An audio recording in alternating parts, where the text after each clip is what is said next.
Hi, my name is Diego and I am doing this self-interview to Faces program. For section A, I would like to talk about myself, and for sections B, C, D, and E, I am going to read the questions as it was requested. So let's start with section A. My full name is Diego Armando Paradanuan. I am 35 years old. I live in Bogota, Colombia. About my hobbies, I love cycling. I think cycling is one of my biggest passions, and I've been a cyclist since I was a child. And nowadays, because of my work, I can only ride my bike on the weekends, but it is still good for me. I also like cooking. I cook every day because I find cooking very relaxing. So I cook for me and for my wife. And I love doing new dishes on the weekends. About my trips, I hold a US visa, so I've been to the United States 3 times, and all of those trips have been only for tourism purposes. In 2015, I went to Israel. I was granted a scholarship in that country. I stayed there for about a month, and I took a short course about how the students use technology in the classrooms. And I made some visits to the schools where I saw how the students use 3D printers. And I also took a lot of lectures about Israeli education system. In 2016, I went to South Korea. I was granted a scholarship there, and I stayed for a couple of weeks in South Korea. I took a short course about technology, and I went to many different schools as an observer, and I learned how the students use 3D printers and drones and computers and the workshops they have in as classrooms. And I took some lectures about the South Korean education system. About my driver license, I've been driving since I was 18, and nowadays I drive my car every day to go to work. I think that's it for section A, so let's move for section B. Teaching experience and qualifications. 1. How many years have you been employed as a teacher? I have been employed for 10 years as a teacher, and 9 of those years have been in public schools. 2. Tell me which foreign languages have you taught in a regular classroom situation? Well, as a second language, I have only taught English. And I have great experience teaching Spanish, but that is my mother language. Number 3. Are you now employed in a school? Yes, I am employed in Isabel II School. It is a public school. 4. What age students are you now teaching? I am teaching to 11 to 15 years old, and those students are in 6th, 7th, and 8th grades. 5. Respond to each level in which you have experience. Okay, so elementary school ages 4 to 11, yes. Middle school ages 11 to 14, yes. High school ages 15 to 18, yes.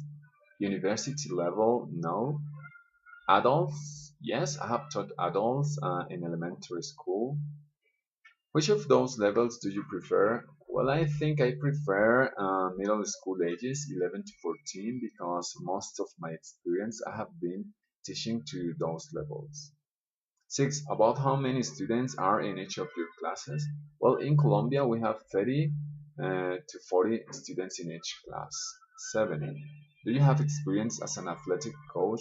Well, I have some experience teaching how to ride a bike to my friends, to my colleagues, to my nephews.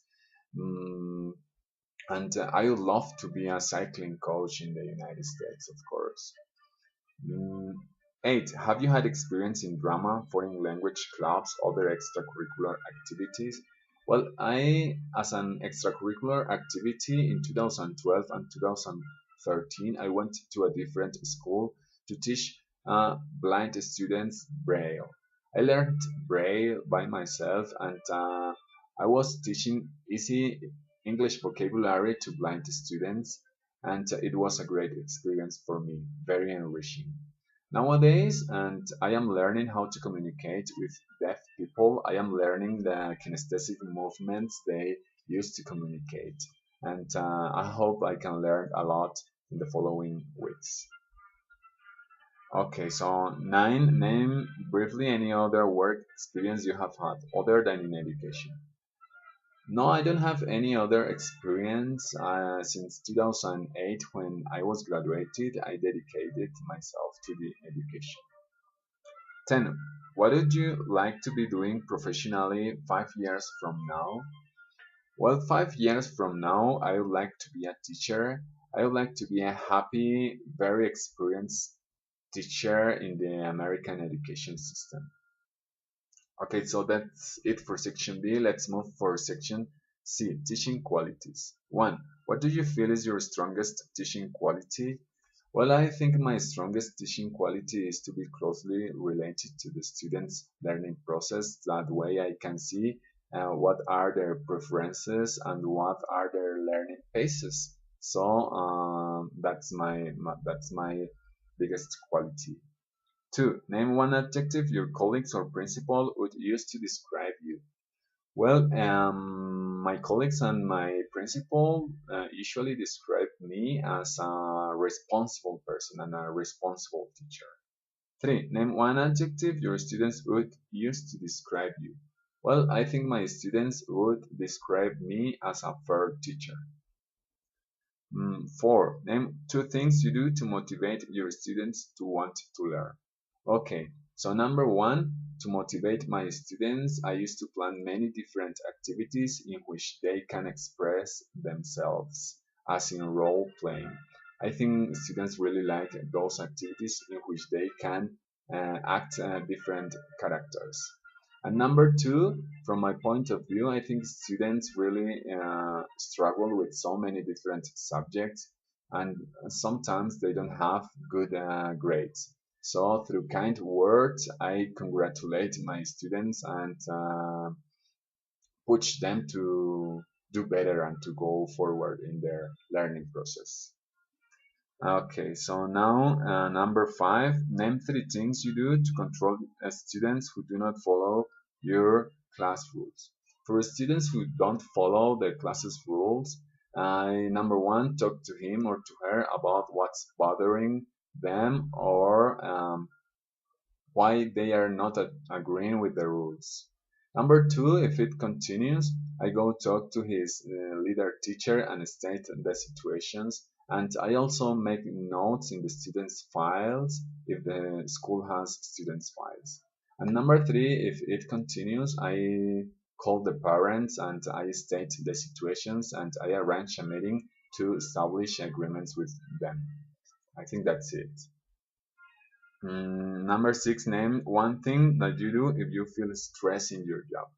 Okay, so when I feel stress in my job, I go talk to a colleague or a friend, and I hope they give me a little piece of advice. And at the end of the day, I just go home and do my favorite activities and just try to relax.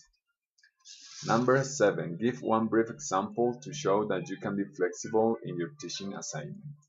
Well, I can be flexible in my teaching assignment because, for example, when I give a reading comprehension task and I planned to have the evaluation through role playing, but my students prefer to just give um, oral summarizings, I can adjust the evaluation or my plannings to see if the students have understood or have worked the reading. And I can listen to my students' ideas and work according to their preferences.